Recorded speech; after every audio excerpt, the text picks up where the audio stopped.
Si tu t'es déjà demandé ce que fait vraiment un travel planner, comment il organise concrètement les voyages de ses clients, alors cette vidéo est pour toi. Peut-être que tu envisages d'en faire ton activité ou que tu veux simplement comprendre les coulisses de ce business en ligne avant de te lancer. Dans tous les cas, je vais te montrer les 8 étapes exactes que j'applique pour chaque voyage que j'organise avec des exemples réels tirés de mon expérience. Et à la fin, si ça t'intéresse vraiment, je t'expliquerai comment toi aussi tu peux te lancer, même en partant de zéro. Moi c'est Julia, je suis travel planner spécialisée sur la Thaïlande et c'est ce business qui m'a permis de quitter mon CDI, de quitter la France et de m'installer ici à Bangkok. Aujourd'hui, je travaille depuis mon ordi, depuis où je veux, pour des clients qui sont partout en France. Dans cette vidéo, je vais te détailler concrètement tout ce que je fais au quotidien pour mes clients. C'est parti! Mais avant de commencer les étapes, j'aimerais préciser un point super important. C'est que le travel planner ne fait aucune réservation pour ses clients. C'est un business de conseil dans lequel on va faire des recherches et proposer des options aux clients. Donc quand je vais parler d'hôtels, d'activités, etc., c'est les clients qui réservent eux-mêmes de leur côté. Ils ont le contrôle total sur leur réservation. Comme par exemple sur le rythme, ils peuvent payer d'abord uniquement les vols, puis un mois plus tard les hôtels, etc. Ils peuvent modifier, annuler les réservations. Ils sont totalement libres sur leur voyage. Et du coup, en tant que travel planner, il n'y a aucune commission cachée. Mes clients savent exactement ce qu'ils payent et à qui. À moi, ils me payent ma prestation de travel planner et à côté, ils payent pour tout ce qu'ils réservent. Les hôtels, les vols, les activités, etc. C'est vraiment différent d'une agence de voyage qui va donner par exemple un budget de 3000 € par personne tout compris, mais on ne sait même pas combien prend l'agence réellement en commission. Parce qu'ils vont avoir des hôtels partenaires, ils s'arrangent entre eux, etc. De toute façon, je ferai une vidéo en détail pour expliquer vraiment les différences entre travel planner et agence de voyage. Donc abonne-toi si tu veux pas la louper. Donc étape 1 du processus, c'est comprendre les envies du client. C'est vraiment la base de tout avant de faire quoi que ce soit, avant de chercher le moindre hôtel ou de construire le moindre itinéraire. Je prends le temps de vraiment comprendre qui est mon client et surtout ce qu'il recherche. Donc je vais poser plein de questions. À combien de personnes partent-ils pour ce voyage? Pendant combien de temps? Qu'est-ce qu'ils veulent vivre? Quelle ambiance ils recherchent pour leur voyage? Culture, plage, luxe, quel budget ils ont pour leur voyage et qu'est-ce qu'ils veulent absolument voir ou au contraire absolument éviter. Cette étape elle est vraiment fondamentale parce qu'avec ça je vais pouvoir proposer ce qu'il y a de plus adapté à chaque client. J'ai eu par exemple un couple qui m'avait contacté pour un voyage de noces en Thaïlande. Donc au départ ils pensaient aller à Phuket parce que c'est ce qu'ils ont vu sur les réseaux et qui se sont dit qu'il y avait plein de choses à voir, mais en échangeant avec eux j'ai compris que d'autres endroits seraient mieux adaptés à ce qu'ils voulaient. Donc j'ai réorienté complètement leur voyage en proposant plutôt des petites îles plus calme et plus nature. Et au final, ils ont adoré. L'étape 2, c'est les vols. Une fois que j'ai bien compris les envies du client, je commence à chercher les vols. Et c'est pas juste prendre l'aller-retour le moins cher sur un comparateur de vols. C'est pas forcément le meilleur choix parce que ça peut être un trajet long, une escale mal placée, des horaires fatigants et ça peut vraiment impacter tout le début du voyage. Donc dès le départ, je vais adapter complètement ma recherche en fonction des envies du client et je vais analyser toutes les options possibles. Les vols directs, les vols avec escale, les différentes compagnies, les horaires. Je fais aussi très attention à tous les détails que beaucoup de gens ne regardent pas forcément, comme par exemple les bagages. Est-ce qu'ils sont inclus? Quel poids est autorisé? Est-ce que ce sont des bagages cabine ou des bagages soute? Je vais regarder aussi les conditions, donc les possibilités de modification, les politiques d'annulation, la fiabilité aussi des compagnies, et puis il y a aussi tout l'aspect confort. Sur certains vols, les places ne sont pas attribuées automatiquement, donc si le client voyage à plusieurs, il faut parfois payer pour être sûr d'être assis ensemble. C'est des petits détails, mais c'est vraiment à prendre en compte. Mon objectif, c'est pas juste de trouver le vol le moins cher, c'est de trouver le meilleur compromis entre prix, confort, durée et simplicité, et toujours en fonction des priorités du client. Ensuite, je vais proposer plusieurs options au client en expliquant à chaque fois les avantages et les inconvénients de chacune des propositions. Comme ça, il choisit en toute connaissance de cause et il évite surtout les mauvaises surprises. Ensuite, étape 3, c'est la création de l'itinéraire. Donc là, on rentre vraiment dans le cœur du métier. Construire un itinéraire sur mesure, c'est pas juste enchaîner des étapes dans un ordre logique. Là, je vais créer le rythme, le fil conducteur en fait de tout le voyage. Et donc là, il faut prendre plusieurs éléments en compte. Déjà, sur l'intensité. Est-ce que le client veut plutôt bouger beaucoup ou plutôt se poser plusieurs jours au même endroit? Donc plutôt dynamique ou plutôt chill, on va dire. Sur les lieux, est-ce qu'on part sur des îles plutôt sauvages, des endroits plutôt touristiques, des lieux authentiques, du calme, ou au contraire, on part sur une ambiance plus vivante et vibrante? Sur la logistique aussi, est-ce qu'on privilégie plutôt les déplacements rapides ou alors le plus économique niveau budget. Sur l'équilibre aussi, alterner entre moments de découverte et temps de repos. Et sur la saisonnalité, est-ce que c'est la bonne période pour aller à tel endroit? Il y a plein d'autres choses à voir, mais tu vois à peu près comment du coup on construit l'itinéraire. Par exemple, récemment, pour une famille avec 2 enfants, j'ai construit un itinéraire avec des étapes culturelles assez courtes parce que c'est compliqué quand même d'enchaîner les temples avec les enfants, etc. Et j'ai prévu pas mal de temps libre et de découverte de plage. À l'inverse, j'avais aussi eu un groupe de 10 personnes et là c'était encore autre chose. Faut penser à la logistique des transports pour tout le monde, aux activités adaptées pour un groupe, etc.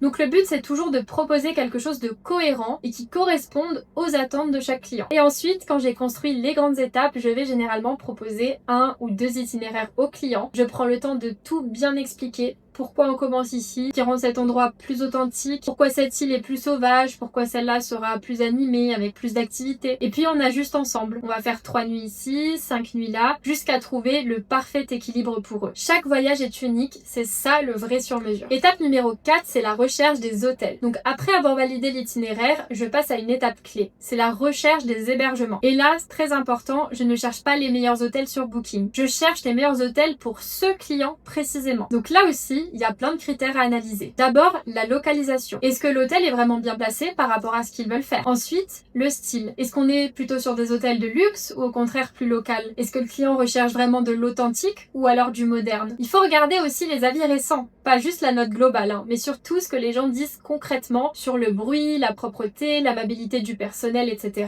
Généralement, le but c'est de trouver un bon rapport qualité-prix. Et là, le gros avantage d'être travel planner spécialisé sur une destination, c'est que déjà tu connais parfaitement les zones, les quartiers à privilégier selon le type de voyage. Mais surtout, quand tu as déjà fait tes premières recherches, quand tu connais déjà les bons hôtels que tu as recommandés à des clients et que tu as eu des bons retours dessus, et t'as plus à refaire de nouvelles recherches parce que tu sais déjà que ces hôtels-là sont validés. Donc si tu as des nouveaux clients avec un budget similaire, tu peux reproposer les mêmes hôtels. Ça te fait gagner énormément de temps et ça va être beaucoup plus simple pour toi à long terme. Et c'est exactement la méthode que j'enseigne à tous mes élèves. C'est-à-dire que tout est construit autour de ta spécialisation, ton offre, ton identité, tes appels de vente, vraiment tout.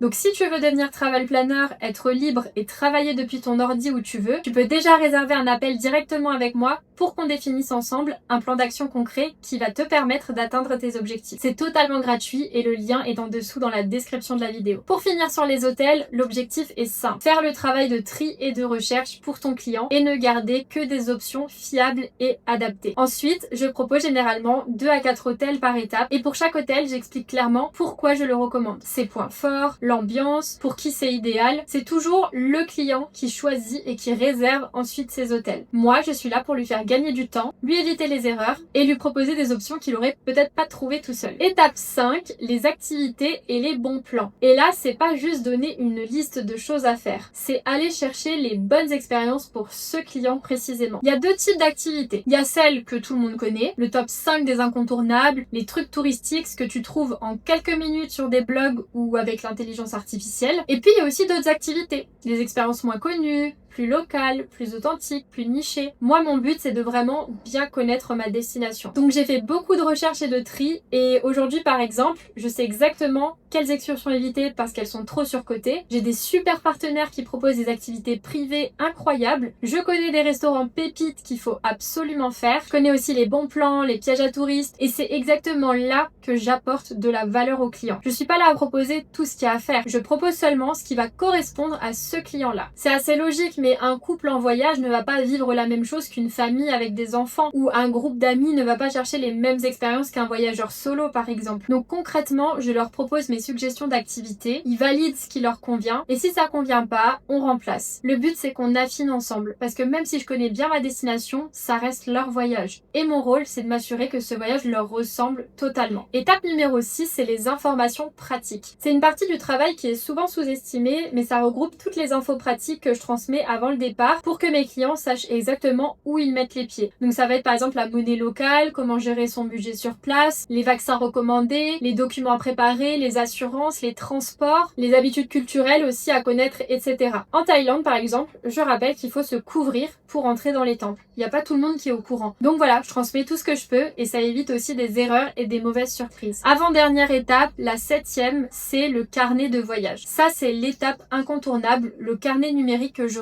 remets à chaque client avant son départ. Et c'est probablement le truc que mes clients préfèrent parce que c'est concret, c'est beau, et c'est fait uniquement pour eux surtout. Donc une fois que tout est prêt, que tout est réservé au niveau des hôtels, des activités, des déplacements, je remets à chaque client un carnet de voyage personnalisé. Ce carnet contient absolument tout ce dont le client a besoin pour son voyage. Moi je fais le planning jour par jour avec chaque étape, chaque hôtel, chaque activité, chaque transport. Et le client lui il ouvre son carnet le matin et c'est exactement ce qu'il va faire de sa journée. Et en plus de ça, j'ajoute dedans une carte Google Maps personnalisée pour chaque client avec toutes les adresses que je recommande pour lui qui sont à l'intérieur. Donc les restaurants, les activités, les spots incontournables, les pépites locales. Donc il peut se repérer sur la map et choisir ce qu'il veut. Il a juste à ouvrir son téléphone et il y a tout qui est bien organisé. C'est vraiment facile à utiliser, même sans connexion internet. Et franchement, à chaque fois que je remets ce carnet à un client, ils sont tellement tous super contents parce que c'est vraiment la concrétisation du voyage personnalisé qu'on a construit ensemble. C'est vraiment un document unique. Et donc pour finir, l'étape 8, la disponibilité et le suivi. C'est une étape qui compte beaucoup pour mes clients. Je suis disponible tout au long du processus de création et aussi pendant le voyage, en général via WhatsApp. S'ils ont des questions sur la Thaïlande ou sur le voyage, si jamais il y a des ajustements, des changements de dernière minute. Par exemple, récemment, j'avais organisé une sortie en rafting pour un couple et un mois avant le départ, la fille est tombée enceinte. Donc c'était super pour eux, ils voulaient toujours partir en Thaïlande, mais donc on a annulé le rafting et on a modifié par une autre activité.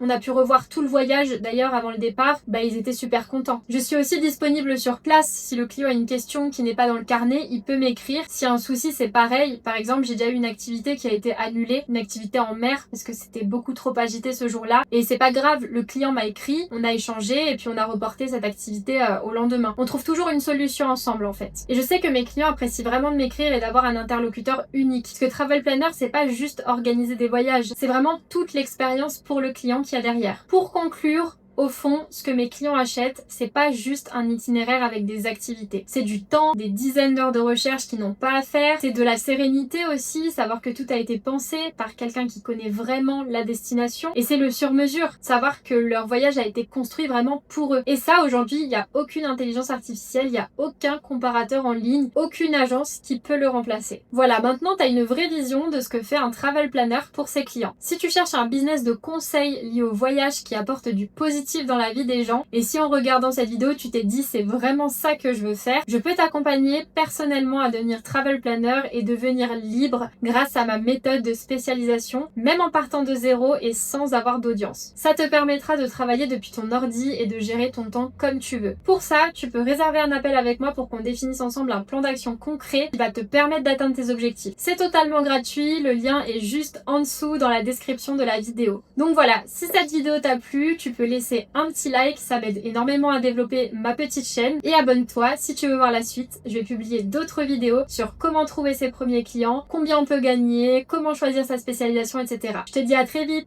ciao ciao.